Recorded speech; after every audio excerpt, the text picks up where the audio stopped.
এই আপনাদের বৌমা একা একা শপিং করতে যায়। আরে আমাদের জন্যই তো শপিং করতে গিয়েছিল। না আন্টি, মানে রাস্তায় যেভাবে ছেলেদের সাথে ঢলাঢুলি করে হাসাহাসি করে, আন্টি আমার তো ভয় হয় কখন কোন ছেলের সাথে ভেগে যায়। আন্টি আমি কিন্তু ইয়ার্কি করলাম, সিরিয়াসলি নেবেন না। তোর ছেলের কিছুদিন আগে প্রমোশন হলো না?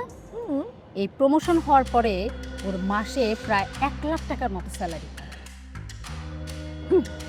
তুই জানবি কোত্থেকে? বোকা, আমার বোনটা না। এখন তো আর ছেলেটা তোর নেই, যে একটা বউ ঘরে এনেছিস ছেলেটাকে তো নিয়ে নিস। এখন ছেলেটা আর তোর নেই, সেজন্য তুই কিছুই জানিস না। দাঁড়ে, তুই যতই যা বলিস না কেন, মায়াকে না আমার তেমন মনেই হয় না। এটা হলো অভিনয়। যদি ভালোই না বাসে সবাইকে, তাহলে সবার ভিতরে সে ঢুকবে কি করে? আরে সত্যিকারের ভালোবাসে না, অভিনয় অভিনয়, বুঝলি? বৌমা, তুমি মাছের মাথা দিয়ে ডাল রান্না করনি? না মা, জাহিদ বলল মাছের মাথা দিয়ে পুঁই শাক খেতে চায়, তাই মাছের মাথাটা ফ্রিজে উঠিয়ে রেখেছি, ডাল রান্না করিনি। তুই ছেলে পছন্দকেই বড় করে দেখলে?